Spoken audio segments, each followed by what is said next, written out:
Estamos em obras maiores, em coisas maiores e melhores. Em nome de Jesus, traz clareza a esta palavra e enche o coração dos nossos irmãos da palavra de revelação, a rema, e leva-nos a experimentar a vida do Senhor. Em nome de Jesus, declaramos que o Teu Espírito está aqui e Ele nos ungiu para pregoar um ano aceitável do Senhor, para anunciar as boas novas do Senhor. Eu declaro que a Tua palavra vem com poder em nosso meio e que o Espírito Santo traz verdade e revelação ao nosso coração. Em nome de Jesus, segura bem forte na mão do seu irmão, fala em nome de Jesus. O Senhor Jesus, Ele é poderoso para mudar a nossa história. Amém. Aleluia. Glória a Deus. Dá uma salva de palmas para Jesus. Aleluia. Eu vou soltar aqui algumas sentenças e você vai no final delas dar um glória a Deus bem forte. Vamos fazer um exercício de fé? Em cima da palavra vamos liberar um aleluia, amém, glória a Deus. Amém. Eu só tenho que fazer uma oração antes que eu esqueci. Nós temos o Marcos, irmão Marcos, teve uma paralisia facial, derrame facial, né? Vai se verificar isso, né, direito, mas nosso irmão lá de Praia Grande, ele, a Paula, eu quero orar por ele nessa hora. Segura na mão do seu irmão. Deus, em nome de Jesus, envia os teus anjos agora onde o Marcos está, Senhor, e tira toda a paralisia facial agora. Eu declaro que a circulação sanguínea na face desse irmão é restabelecida, é restaurada, e ele em nome de Jesus experimenta agora então, Senhor, alívio. Declaramos que pelo poder do Espírito seja curado agora, Marcos, e pelo poder da palavra do Senhor, nós declaramos que o Senhor ouve e responde às nossas orações, e enquanto ministramos ao Senhor, o Marcos experimenta a cura, em nome de Jesus. Fala amém. Amém. Aleluia, glória a Deus. Então vamos preparar aqui as nossas declarações, amém? Olha só, abre aí Mateus 16, verso 18. Mateus 16, 18. Nós vamos ler e no final vamos declarar rápido. Então prepare-se aí. Diz assim: também eu vos digo que tu és Pedro. Fala Pedro. E sobre esta pedra edificarei a minha igreja. Fala igreja.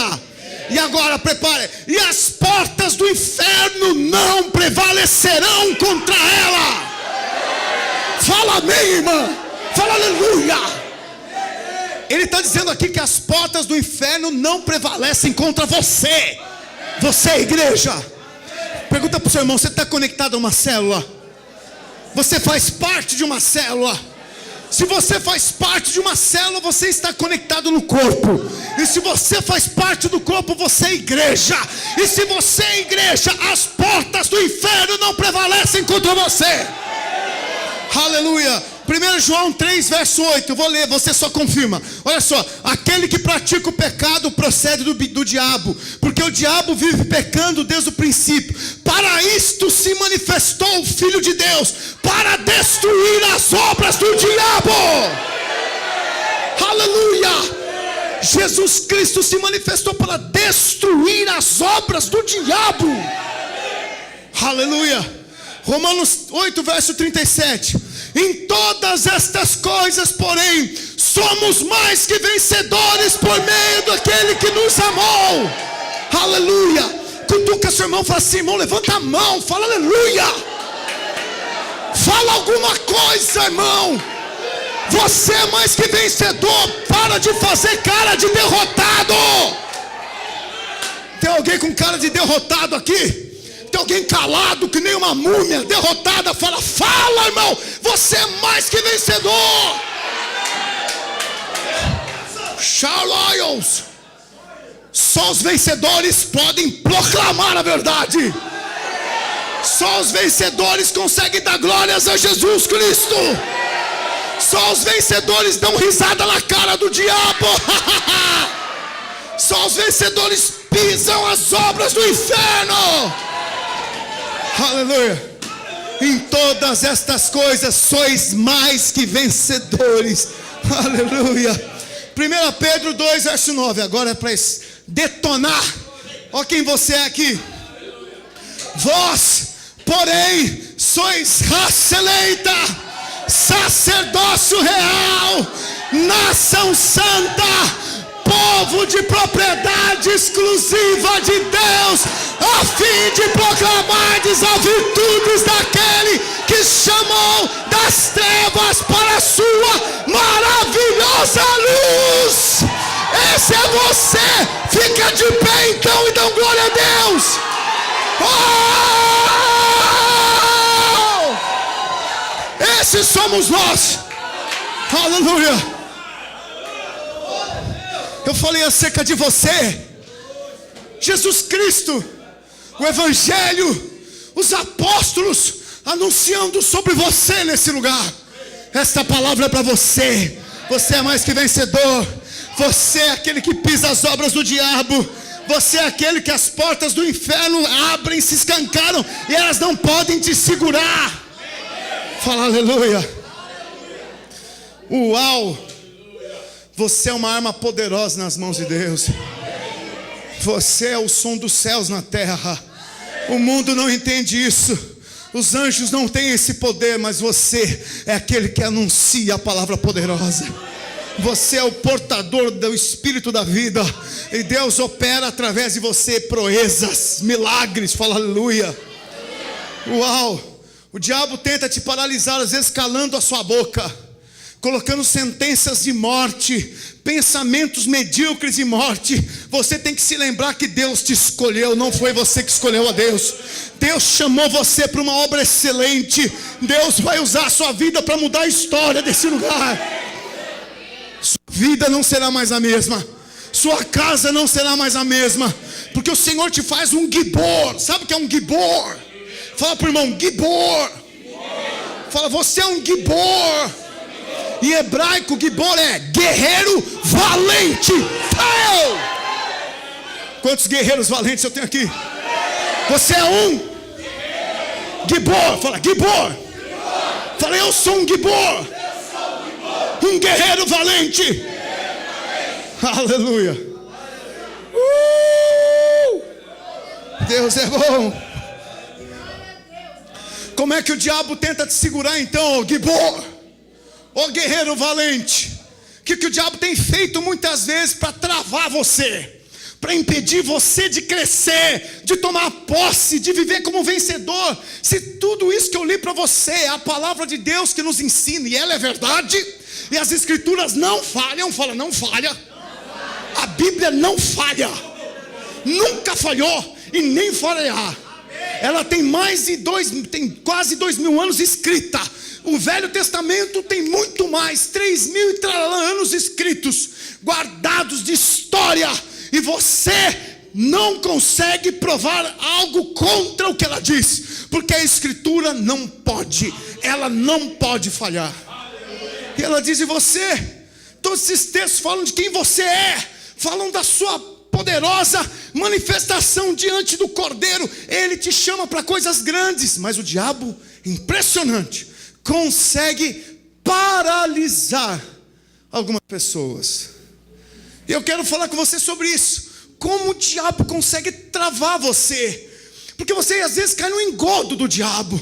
Sabe que é uma promessa, sabe que é uma palavra, sabe que o Senhor já declarou, mas vive às vezes como um escravo. Vive alguém que não experimentou a realidade do Espírito.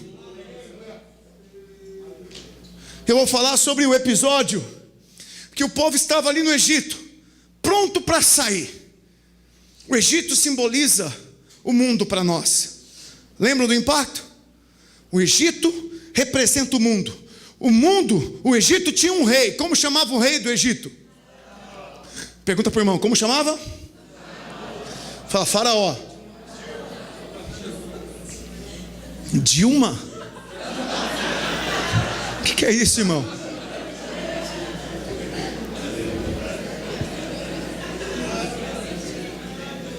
Faraó.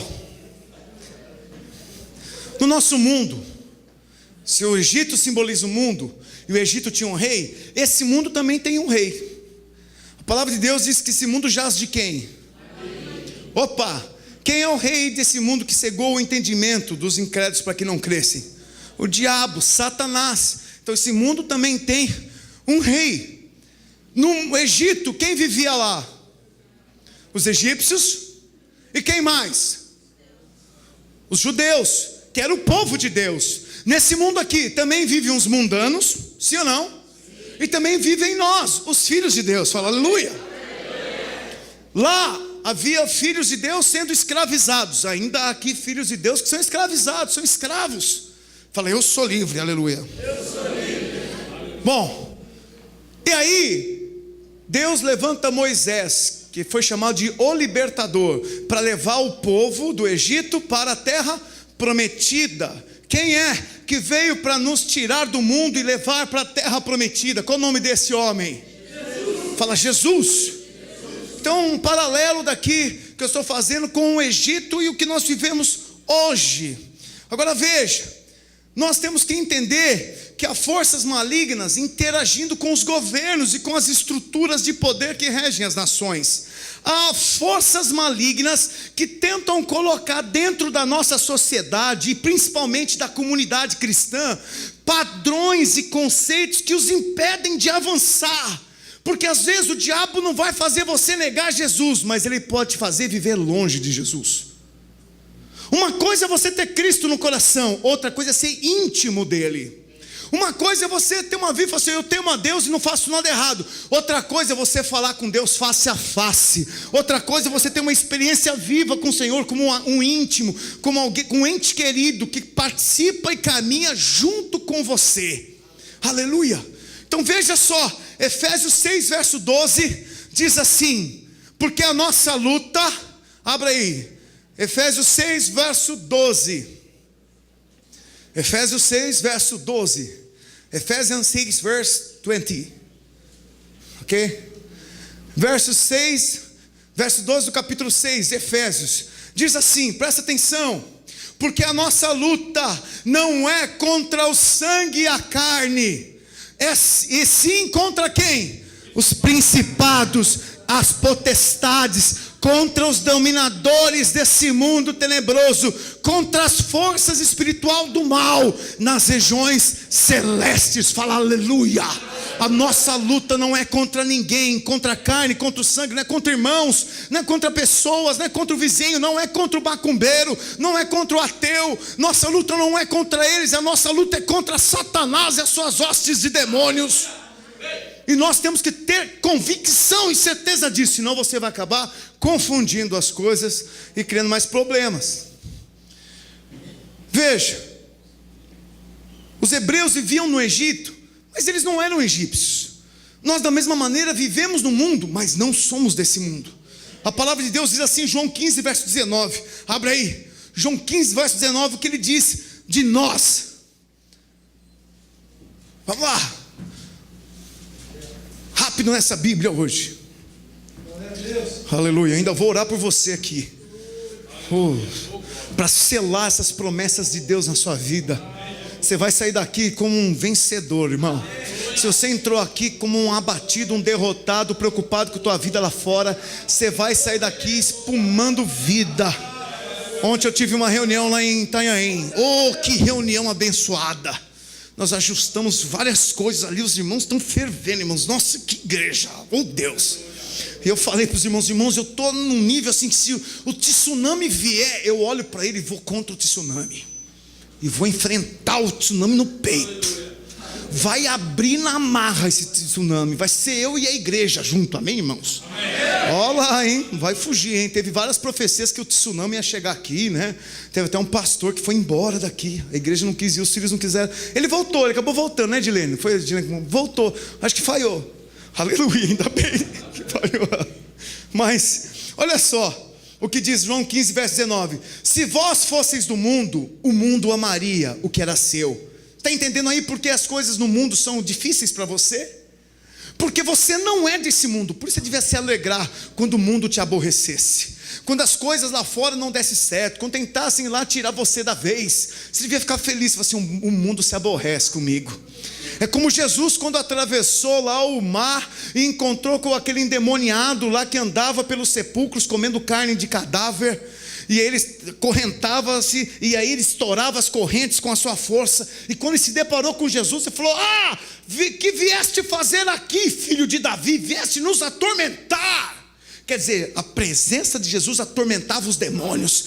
Por isso que os demônios se debatem. Quando você vai orar para alguém que está possesso, começa a se debater, porque a sua presença é a presença de Deus nessa terra. E o inferno treme, ele fica incomodado, porque ele não consegue mais agir. Você confunde o inimigo. Quando você chega e começa a orar, as coisas tramadas começam a se confundir. Eles não se entendem. Os demônios falam blá, blá, blá, o outro fala blá, blá, e eles não conseguem se comunicar. E eles começam a bater uma cara no outro. E daqui a pouco eles estão tendo um ataque dos anjos queimando os demônios. Só porque você entrou no lugar, levantou as suas mãos e falou assim: a paz está aqui, aleluia. Gigantes da fé, você é um gigante. Amém, irmão? E ele diz: se você fosse do mundo, o mundo amaria o que era seu. Como todavia não sois do mundo, pelo contrário, dele vos escolhi, por isso o mundo vos odeia. Você é um odiado do mundo. O mundo odeia você porque você é contra as coisas das corrupções, das mutretas, dos arranjos. Você é aquele que não paga com a mesma moeda, mas você paga o mal com o bem. Você excede a generosidade do mundo, porque o mundo não tem o que você tem. O que você tem é muito maior o que está em vós do que o que está no mundo, aleluia. Você tem a essência da vida. O Espírito de Deus habita em você. Ele se manifesta quando você fala. Ele expressa o amor dele quando você abraça o seu irmão. Ele é exaltado quando você abre a sua boca e ensina as crianças a louvarem o nosso Deus. Ele é exaltado quando você vai e faz o anjo da guarda, ensina aqueles que não conhecem a caminhar a caminhada cristã. Você é alguém usado nas mãos de Deus. Porque você não é deste mundo. Fala: eu não sou desse mundo. Olha para o seu irmão assim e fala assim: eu sou um ET. Quantos ETs nós temos aqui? Fala assim: ET, telefone, minha casa. Não é esse ET, irmãos. É o ET de Jesus. Nós somos extraterrestres. Se eu não sou habitante nem cidadão dessa terra, eu sou um cidadão do céu. Eu sou aqui um ET. Por isso que eu vou viajar depois de uma carruagem de fogo, numa espaçonave. Vou voltar com Jesus cavalgando no seu cavalo branco, e ele com aquelas chamas em volta dele, e eu atrás. Pocotó, pocotó, pocotó. Aleluia. Quantos vão estar correndo comigo nessa cavalgada? Tem uns que vão vir de jumentinho. Vai logo. Você fica demorando. Faz o que tem que fazer, irmão. Se consagra mais. Cada vez que você busca Deus, Deus vai aumentando aquele cavalo no céu para você. A hora que você for lá e ver o tamanho da fera, você fala: eu vou montar nesse alazão. É, servo fiel. Cada dia que você orou, jejuou, você ensinou os pequeninos a andarem no meu caminho, eu ia equipando o seu cavalo. Senta aí, a hora que ele mostrar a espada para você, que ele vai te dar, eu vou falar: essa espada, do nada, a hora que eu puxo assim, ela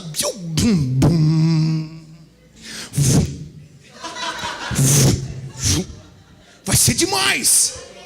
Nós somos guerreiros. Efésios 6:10 diz lá que nós temos uma armadura, capacete, escudo, cinturão, sandália, escudo, espada. Amém? Só os soldados falam aleluia. Você é um gibor? Aleluia. Então veja só, o propósito de Deus para a sua vida é que você funcione nas mãos de Deus. Deus não te ungiu, não te chamou para ser um sentador de banco que não manifesta o poder dele na terra.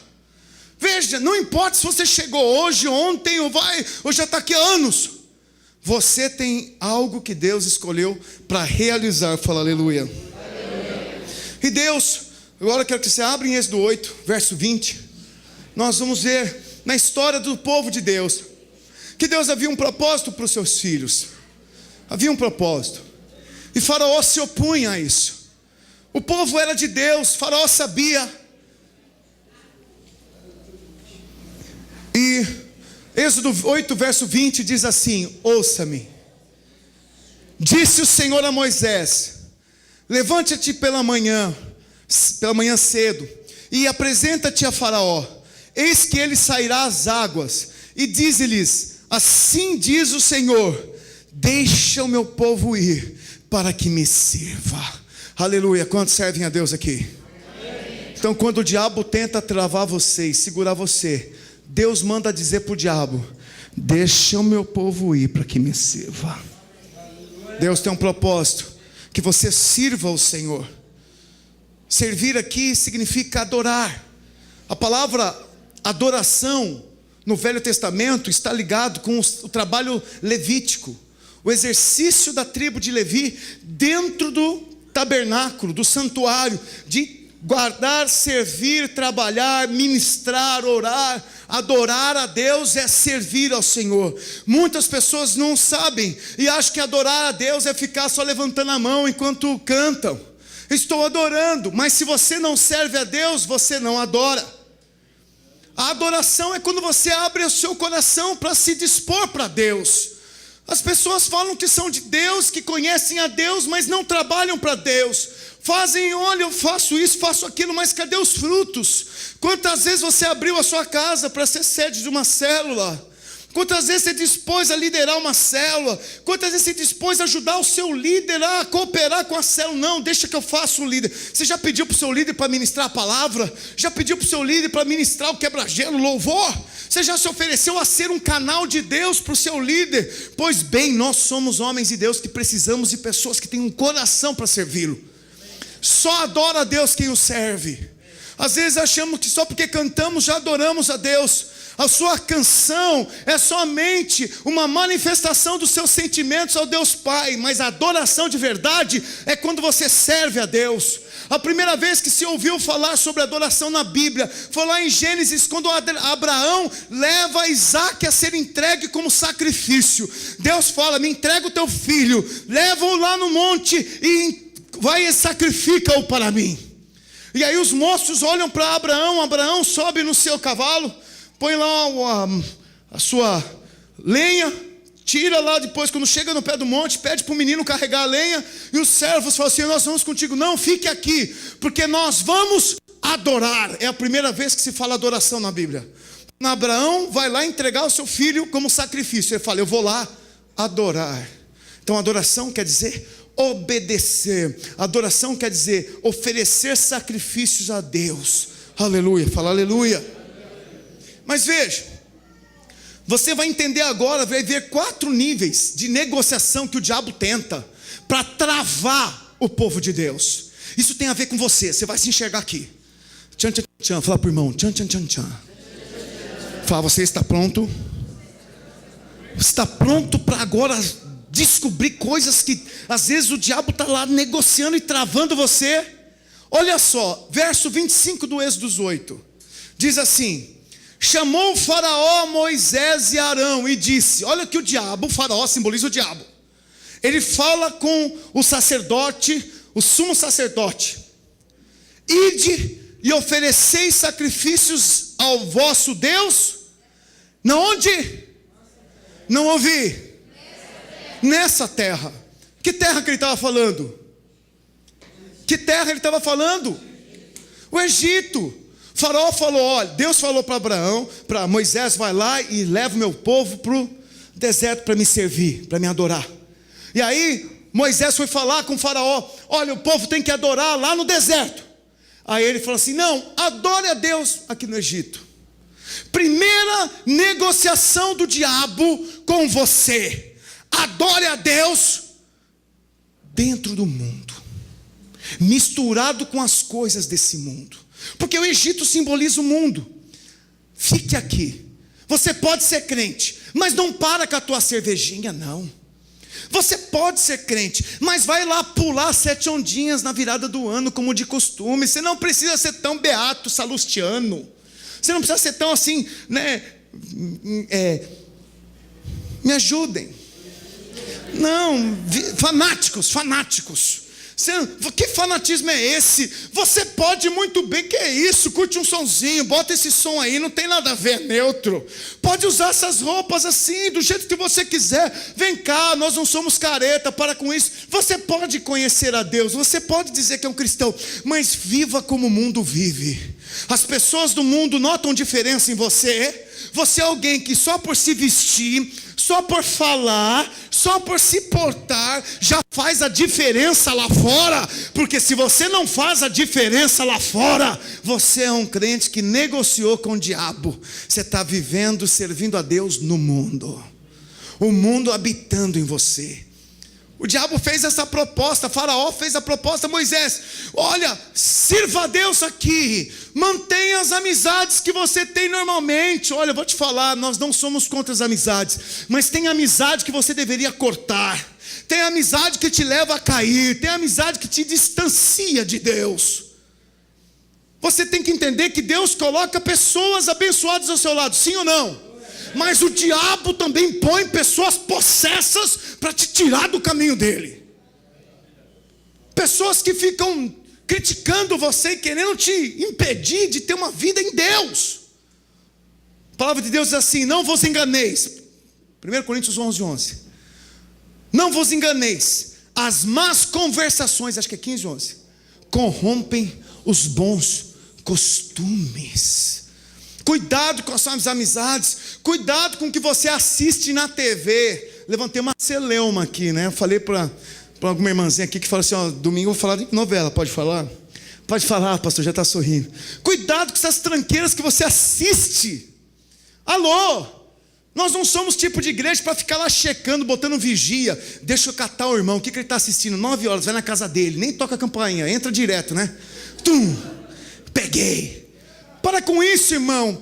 Se você acha que a novela é neutra, se você acha que o filme de nudez é neutro, se você acha que qualquer filme é neutro, que não tem problema, que não te atinge, olha, não vos enganeis, as más conversações corrompem os bons costumes. Não se engane, irmão. Vale a pena você sair dessas coisas. Vai lá e assiste essa novela maldita das 9 que passa, que só passa homossexualismo. Assiste essa tranqueira dessa fazenda, assiste lá o Big Brother e vai orar para ver se Deus fala com você. Você fica vazio, aquilo é como um buraco negro que draga, suga as tuas forças.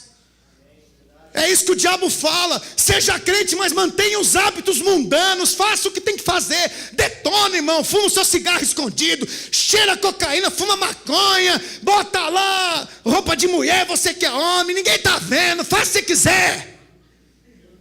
Isso é servir a Deus no mundo. E ainda você fala que é crente, e é mesmo que você crê em Deus.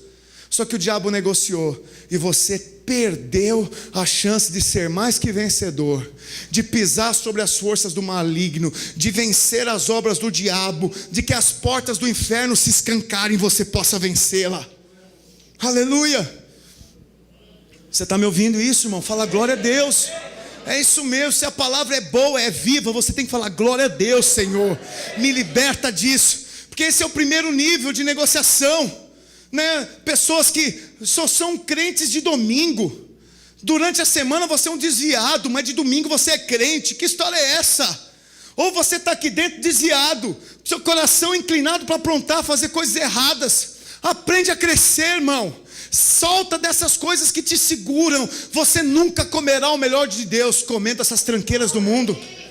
Deus tem promessas para você, mas suas mãos estão sujas e ocupadas com tranqueiras desse mundo. Está na hora de você jogar para longe. Está na hora de você se levantar. Está na hora de você falar: basta, eu vou comer o melhor desta terra. Deus tem promessas para mim. Eu fui escolhido, foi Ele que escolheu. Eu não fiz essa escolha, pois se Ele me escolheu, Ele é fiel para completar a obra que Ele começou. Uou! Essas são as promessas de Deus para nós.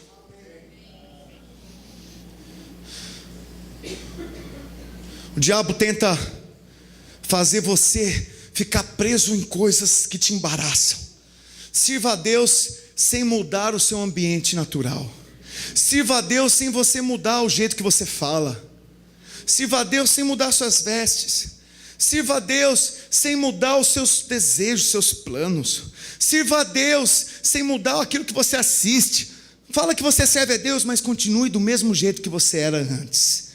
Segunda tentativa do diabo é fazer você servir a Deus, então, fora do Egito, mas desde que você não vá muito longe. Olha só, verso 28, Êxodo 8, 28. Na sequência, Moisés fala para ele: não, nós temos que ir adorar a Deus lá no deserto.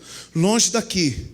E aí Faraó faz o seguinte: então tá bom, você não vai adorar aqui, mas é o seguinte. Então disse Faraó, verso 28: deixar-vos-ei ir, para que ofereceis sacrifícios ao Senhor, vosso Deus, no deserto, somente que, saindo, não vades muito longe.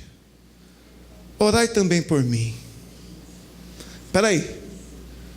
É o seguinte, irmão, você quer ser crente, então? O que o diabo fala, ó, você pode ser, mas você não precisa ser tão intenso. Você não precisa ir tão longe. Não precisa fazer o curso de maturidade. Não precisa fazer esse anjo da guarda. Você já não está na igreja? Você já está lá, você já vai. Você dá uma oferta, não precisa dar o teu dízimo, não. Dá uma oferta, não precisa ser tão intenso. Você não precisa fazer tudo que tem que fazer. Fica assim, só na superfície. Para quê? Você é muito novo, você é muito jovem, tem muita coisa que ainda Deus quer para experimentar, tem muita coisa para você experimentar nesse mundo. Sabe que eu já ouvi isso das pessoas? Eu já vi mãe falar de filhos: não, acho que meu filho é muito jovem para se batizar. Ele ainda, tem que aproveitar a vida. Qual que é o padrão para esse pai ou para essa mãe de aproveitar a vida? Fumar maconha, transar, fazer as besteiraiadas todas que esse mundo lá fora está fazendo. Eles falam que é muito jovem para se batizar. Com quantos anos uma criança hoje acessa a maconha? 9 anos, Marina. Marina é professora de escola. Qual que é a experiência lá, Marina? Com quantos anos a criança já está usando maconha? Eu não vi a criança, porque eu trabalho com crianças de 10 anos. Mas a experiência lá, 9 anos. Caminhando já sendo encaminhado para psiquiatra, para psicólogo, para poder desvincular das drogas. 9 anos, para experimentar o sexo. Com quantos anos o mundo aí fora faz as crianças experimentarem? 10, 12 anos, 11, até menos, depende do abuso, até menos. Para experimentar o pecado não tem idade, mas para andar com Jesus tem. Para ser uma pessoa de Deus tem. Nós como pais devíamos incentivar os nossos filhos a buscar a Deus. Como pais devíamos, olha, vai mesmo filho, veio para a vigília, isso filho, vem, busca às 5 da manhã, deixa dormir na casa do irmão, faz isso, faz aquilo. Eles fizeram vigília ontem aqui até 5 da manhã, ministraram, pregaram. Se fosse para balado, muitos pais lá nem ligam, mas nós, como estamos na igreja, ficamos bloqueando nossos filhos de estar na comunhão dos irmãos. Você está ouvindo, irmãos? Nós temos que olhar, porque o mundo não está fazendo conta da idade dos nossos filhos. É na primeira oportunidade que eles entram e aprontam. O diabo diz: sirva a Deus, mas não seja intenso. Sirva a Deus, mas para que passar a virada do ano lá? Você já é crente, aí, ó, a sua roupa, ó, o seu sapato, ó, a sua calça, ó, a sua cara, nem passa batom direito, ó, o sovaco peludo. Você está pronto, é o estereótipo do crente, Fala, tô fora. Cruz credo. Irmão, o diabo diz: não seja intenso. Mas eu quero ir para o louvor agora. Para quê? Vai ficar o domingo a tarde inteira, louvor e tal. Não seja intenso, não se consagre mesmo. Não faça não vai fazer seminário. Não, fica só aí, já fez, tá bom. Fica nesse limite raso. O diabo diz: pode adorar no deserto, desde que você não vá muito longe, desde que você não seja tão intenso. É isso que às vezes o diabo está roubando você, irmão. Você é até alguém crente, mas não é intenso. Você até fala que ama a Deus, mas nunca experimentou a profundidade do amor de Deus. Nunca experimentou a maior unção, porque você fica sempre de longe. Quando nós vamos orar, você fica longe, você corre da oração. Chamamos para vir, vamos aqui, sexta que vem, vamos orar aqui à noite. Aí você não quer vir porque você acha que é cansativo demais. Quando nós vamos adorar aqui, vamos ministrar o Senhor juntos, você não responde, você não levanta os braços, porque você já acha que só porque você está aqui já é o suficiente. Você tem que aprender a fechar os olhos do mundo para o mundo e abrir para Deus. O diabo diz: você é crente, mas não vai muito longe, que esse negócio não, agora é férias, você está de férias, você pode aprontar tudo, depois em janeiro você vem e faz uma sessão de descarrego em você, que você está todinho lá arrumado e começa de novo. É assim que o diabo fica falando. Você está de férias, pode tomar o goró. Está de férias, ninguém está vendo, está na praia. Você é crente, já está bom. Você já não foi o ano todo? Está bom. Você já não ajuda na sua célula? Você já não é anjo da guarda? Está bom. Para que ser líder? Para que ser pastor? Para quê? Não vá tão longe. Terceira negociação do diabo. Êxodo 10, verso 8.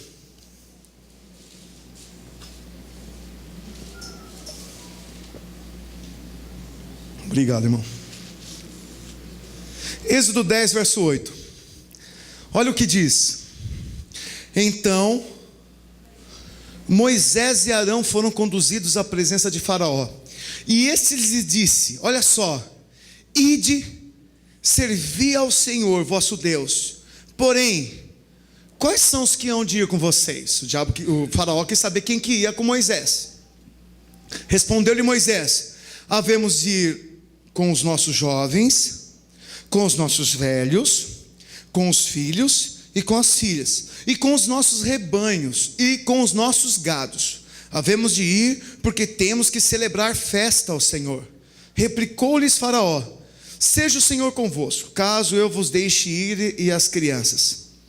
Vede, pois, tendes conosco más intenções. Não há de ser assim. Ide somente vós, os homens, e servir o Senhor, pois isso é o que pediste. E os expulsaram da presença de Faraó. Então falou só para quem ia aqui, então você quer ir com a família toda? Não, eu acho que você tem uma intenção errada. Vai só vocês, as crianças, as mulheres, deixa aqui. Vá você, vão lá, mas vocês vão deixar eles aqui. Esse é outro ponto de negociação do diabo conosco. Ele diz para você: você já se converteu, mas a sua mãe não precisa se converter. Não pregue para ela. Não, você já é crente, os seus filhos um dia vão ser. Você não precisa levá-los, você não precisa levá-los para a célula, você não precisa levá-los para a salinha, você não precisa levá-los para a vigília. Você pode, deixa os seus filhos, seus jovens, deixa aqui, deixa eles. Você já é crente, então não precisa levar mais ninguém. Você não precisa mais pregar para ninguém, não. Você já viu como nós temos dificuldades para pregar para os nossos familiares? Para ministrar aos nossos familiares, a luta que é, nós crentes, nós temos lutas com as nossas famílias, com nossas casas, porque é uma negociação do diabo dizendo o seguinte: seja só você, deixa o resto aqui comigo. Tem muitos pais achando pesado levar filhos, levar jovens, buscar jovens. Eu falo isso porque eu sou pai. Eu lembro que quando eu fui para a Videira, comecei a frequentar células, a célula da minha filha era lá na Armênia, 30 quilômetros da minha casa. E eu saía de Guarulhos, gastava meia hora, 40 minutos até chegar lá, deixava ela na célula dela, deixava o César na reunião dos jovens, e eu ficava dando uma volta com a Santa, no Shopping D, tomando um café, dando umas bitocas, ela comprando roupa. E eu tentando segurar para ela não comprar roupa. Às vezes eu falo: não, vamos comigo na Santa Efigênia. Ruim que o horário era ruim, que a Santa Efigênia já estava fechando. Mas a gente ia passear, a gente saía os dois, dava o horário da cela, eu voltava, pegava as crianças e voltava para nossa casa, feliz, alegre, porque os nossos filhos estavam lá participando do reino. Está vendo, irmãos? Onde estão seus filhos? Vai ter lá o acampacto. Qual o esforço que você está fazendo para mandar o seu filho para o acampacto? Vai ter a conferência dos radicais livres lá no sábado e domingo do carnaval. Vai custar R$120. Tem gente que fala: nossa, que caro. Na casa vai custar mais, porque tem um ônibus. Começa a poupar um dinheiro, começa a ajustar para o seu filho poder participar desses momentos que vão encher a vida dele. Quem sabe lá ele recebe um chamado de Deus, muda a história dele. O filho lá estava ali, para ir para o seminário tem que escrever o testemunho. Ele mandou para mim ler o testemunho dele. Olha o que mudou a vida do meu filho, a experiência que ele teve na conferência, o que ele viveu na conferência, com os irmãos lá do Davi Silva em casa lá, marcou a vida dele, que estava cansado de andar na contramão. Aí ele tomou uma decisão de mudar a história. Aí eu fiquei pensando: meu Deus, eu ganhei o céu, porque eu me esforcei demais para ter essa conferência que passou aqui com a gente. Eu lutei lá para ter. E aí começaram, não, você não conseguiu lugar de graça, então vai ter que fazer aqui em Guarulhos. Eu, não, fazer lá e tal, e vamos em cima, 1.300 jovens, e vamos fazer e tal. E aí foi, a conferência acontece, traz Davi Silva, aquela unção toda, aquele fogo aqui nessa cidade. Aleluia. E nessa, o meu filho desperta e fala assim, não, eu quero voltar para os caminhos do Pai. Quero voltar a ser aquele jovem intenso, né, com propósito, que crê, que anda no que vê, que enxerga aqui no sobrenatural. E está aqui hoje, fala aleluia. Vale a pena você pagar o preço que for necessário para sua família andar nos caminhos do Senhor. Leva a sua esposa, faça os cursos de casais, faça aí a maturidade. Se você não pode, ajuda a sua esposa a fazer. Tem que cuidar da criança, a esposa segura os filhos para o marido fazer, depois troca. Mas deixa eu falar algo, paga-se o preço. O diabo está falando, fica só você, deixa seus filhos falar disso.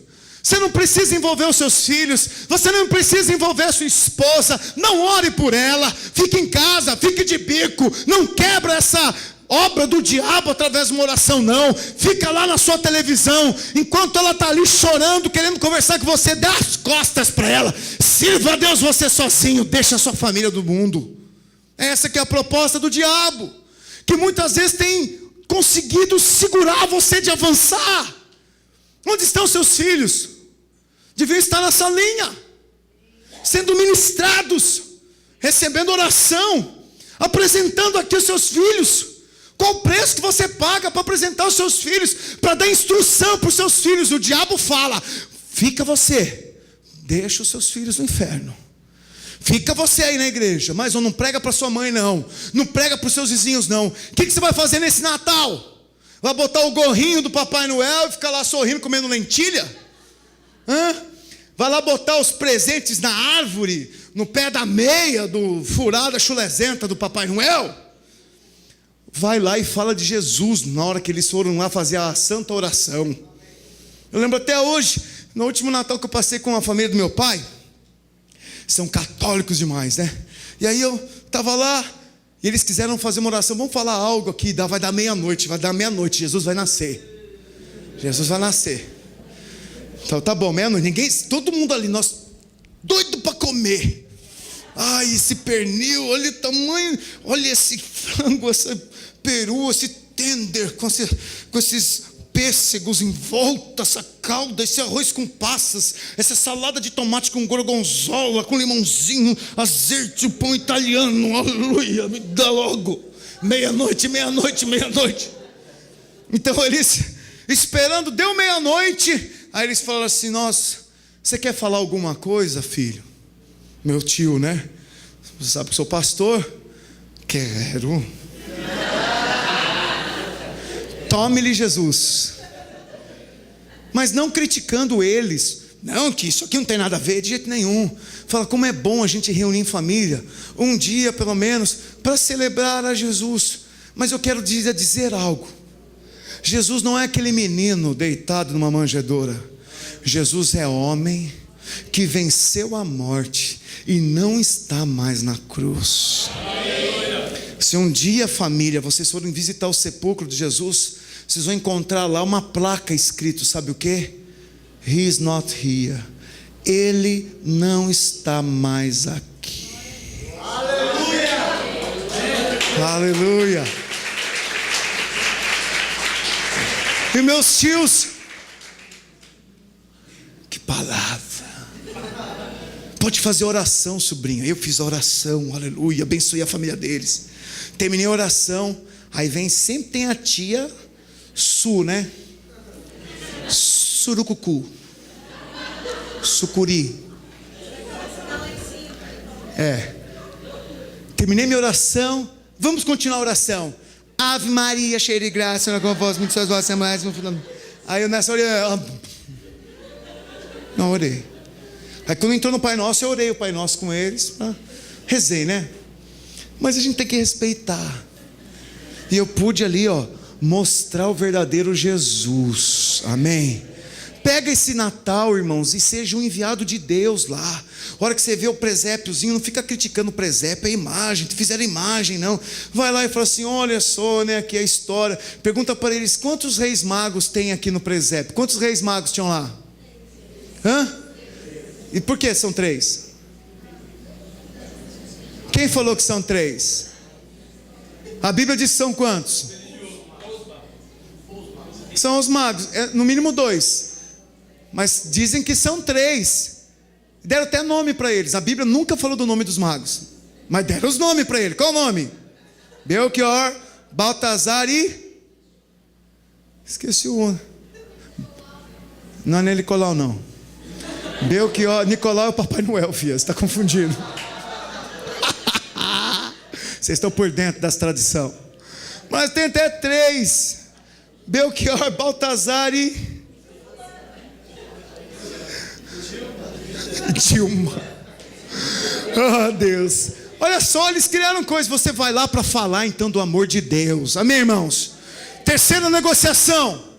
Sirva a Deus, mas deixa a tua família fora disso. Não negocie com o diabo. Fala assim comigo assim: eu e a minha casa servimos ao Senhor. Amém. Amém e amém. Começa a ver o seu marido sentado aí. Começa a ver os seus pais sentados aí de novo. Começa a ver sua mãe sentada aí. Começa a ver os seus filhos que não estão com você sentados aí, ouvindo a palavra, trabalhando com você, liderando com você, crescendo com você. Aleluia. É isso aí, irmão, é isso aí. Primeira ceia hoje do João com o papai. Está aqui, ó, 20 anos orando pelo João Batista. Se batizou, hoje vai tomar a ceia. Eu e minha casa servimos ao Senhor.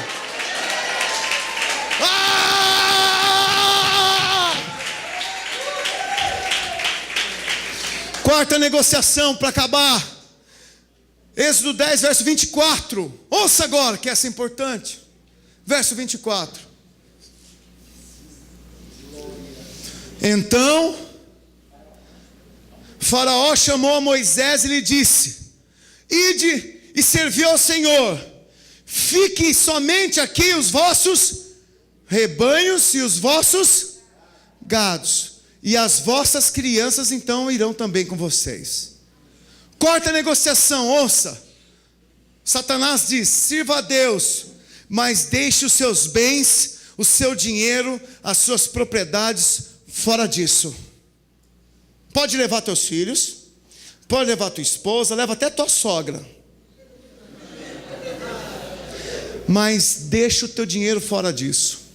Você não precisa dizimar, isso é coisa da velha lei. Deixa esse dízimo para lá. Você não precisa dar oferta. Oferta dá que nem esmola, dá as moedas. Pega a nota, amassa bem a nota assim, ó. Esmiuça ela e põe lá, taca ali, ó, porque é oferta. É que nem a gente olha para o mendigo e dá na rua, faz a mesma coisa. É isso que o diabo às vezes tem paralisado você. Ele tem conseguido reter as suas finanças. Você não tem conseguido fazer o seu dinheiro servir a Deus. O seu dinheiro você só quer que sirva a você. Ele falou: deixa os gados lá. Aqui você não leva os gados nem o seu rebanho. Vai com a família, mas ó, toda a sua propriedade fica aqui comigo, então vai. E assim que alguns crentes têm vivido. Eles deixam as suas finanças no controle de Satanás, achando que estão servindo a Deus com liberdade. Sirva a Deus, leve a sua família, seja intenso, mas deixe o dinheiro fora disso. Não seja um dizimista, ele fala. Não seja dizimista. Quantas mentiras as pessoas criam e acreditam só para ter uma desculpa para não cooperar com o reino. Você sabia que alguém que não dizima, ele está dizendo assim: Deus, eu quero que a obra pare. Você sabia? Que o dízimo é para manter a obra, irmãos. Por que nós não podemos ir para um lugar maior? Porque nós não temos o dinheiro para ir. Ou você acha que não é a minha vontade, a nossa vontade de ir? Alô? Nós queremos ir. Queremos ir para um lugar muito grande. Mas por que nós não vamos? Não tem prata. Dinheiro não tem. Não tem dinheiro, não vai. Vai ficar aqui, vamos fazer 2 cultos. Até ter dinheiro para alugar um lugar de 22 mil. Falar nisso, estou esperando uma resposta essa semana, hein? O lugar lá de 22 mil, que eu falei que era perfeito para nós, tem minha proposta por 6 mil para eles. O que você está dando risada aí? Essa risada do que é? Se for deboche, cai fogo no céu, te cozinha. Mas se for assim, vai dar certo. Aleluia, glória a Deus. Pastor ousado. É ousado. Se for por causa disso, tudo bem. Mas eu sou o mesmo. Estou mesmo ousado. Fiz lá a proposta para ele. Ele falou assim, 6 mil não, faz outra proposta. Eu falei, não, faz você. Eu já joguei a minha, agora você fala a tua. Porque aí nós vamos negociando. Em nome de Jesus, nós vamos fechar esse salão aí. É grande, hein, irmãos? E aqui perto, então não muda muito para os irmãos. Na Manuel Torino do lado da Vida Nova ali, né? A gente vai concorrer com a Vida Nova ali, então não tem problema. Eu vou fingir de conta que eles não existem, finge que nós não existimos. De vez em quando entram irmãos deles aqui, a gente fala aleluia, glória a Deus, vida nova para você, venha para a videira. Estou brincando, irmão. Nós não queremos fazer isso com igreja nenhuma. Mas não dá para escolher muito em Santos. Então onde der, Deus abriu, nós vamos entrar e pôr os pés. Mas eu quero dizer para você o seguinte, que olha, quando você deixa de dizimar, você deixa de ser fiel no seu dízimo, deixa de entregar a sua oferta, você está dizendo o seguinte, essa obra não vale a pena, isso aqui não pode prosperar. Porque a única maneira que Deus tem de fazer isso aqui prosperar é prosperando você sabe disso. Irmão, não tem segredo. A única maneira do reino crescer financeiramente é quando você cresce financeiramente. É a mesma coisa, alguma maneira do reino crescer espiritualmente é quando você cresce espiritualmente. Há uma única maneira do reino crescer em números de pessoas quando você vai e se dispõe a liderar células. E a igreja cresce. Você está me ouvindo? E o diabo diz, não invista o seu carro, não invista os seus bens. Você vai lá, às vezes você tem coragem no final do ano de participar da rifa da feira do Natal, da cesta de Natal, deixa lá 100 mango, vai lá no seu posto, que eu acho que isso é digno, você abastece e dá lá 50 de gorjeta lá, cestinha do Natal. Chega no dia da sua oferta, no domingo, não, pastor é rico, pastor banca a obra, é rico mesmo. Pastor tem carro bom? Tem mesmo. Pastor mora na casa boa? Mora mesmo. Porque eu sou fiel a Deus e o diabo não controla minhas finanças.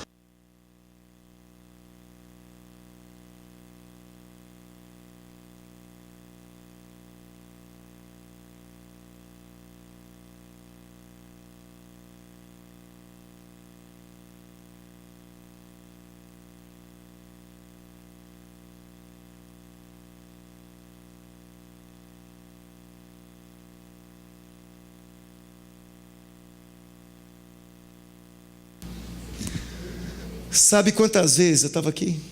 Sabe quantas vezes? Então, ele não vai me calar. Sabe quantas vezes eu fui, toma diabo. Sabe quantas vezes eu fui para o escritório que eu trabalho hoje, esse ano? Esse ano. Sabe quantas vezes eu entrei lá no escritório que eu pago o aluguel lá da sala comercial lá para tocar os negócios? Uma vez. Foi mais nenhuma. Sabe quantas visitas eu fiz para cliente esse ano? 2. E não mais. Sabe quantas células nós multiplicamos esse ano? Sabe quantos cultos nós fizemos esse ano? Sabe quantos impactos nós fizemos esse ano? Quantos capetas nós expulsamos esse ano? Quantas almas se converteram esse ano? Quanta gente sonhando e crescendo, avançando. Isso tá assim, ó. Eu vou te falar, irmão, o diabo não controla as minhas finanças. O diabo tem conseguido vitória na vida dos irmãos financeiramente. Tem conseguido reter os irmãos. Tem gente já que comprometeu o 13º para pagar dívida. Nossa, o 13º, ufa, o 13º vai entrar, ufa. O 13º devia você entrar e falar assim, olha, eu vou poupar isso aqui, vou abrir uma poupança, vou aplicar. Você sabia que todo mês você devia no mínimo guardar 10%? Ouça. Você devia dizimar 10%, dar 10% a mais só de oferta, que devia ser igual no mínimo, o seu dízimo, e 10% devia guardar. E os outros 70% você aplica na sua vida, compra roupa, come, guarda, faz isso, faz aquilo. É assim que a nossa vida deveria ser. Mas eu pergunto, são poucos aqueles que conseguem poupar alguma coisa. Então, irmãos, o diabo, ele às vezes consegue segurar nós em 4 pontos. Nesse texto nós lemos. O primeiro qual que é? Sirva a Deus aonde? No Egito, no mundo. Sirva a Deus no mundo. O segundo, sirva a Deus, mas não vá tão longe, não seja intenso. O terceiro, sirva a Deus, mas deixa de fora quem? Família. E o quarto, sirva a Deus, mas deixa suas finanças fora disso. Seja um infiel a essa obra. Quem você é? A qual voz do diabo você tem dado ouvido?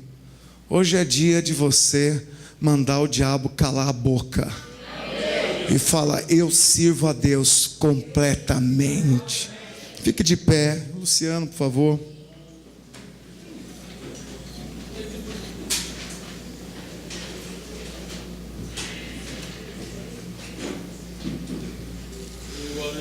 Feche seus olhos. Libera o som para mim aqui. Feche seus olhos. Agora é você e você. E sonda bem o seu coração. Você tem dado ouvido para alguma dessas investidas malignas do diabo? Você tem permitido ele falar no seu coração e você tem aceitado isso? Porque ele vai falar, irmãos. O diabo é como uma ave que vai e lança suas setas. Tenta pousar na sua cabeça e colocar pensamentos. E alguns têm permitido ele fazer ninhos, habitar ali, permanecer. E nesses pensamentos, nessas negociações, o diabo diz para muitos, olha, sirva a Deus, mas não ore pelos seus inimigos. Continue odiando o seu vizinho. Continue falando mal dele. Continue dizendo que ele é uma jararaca. Continue dizendo que ele é isso, que ele é aquilo.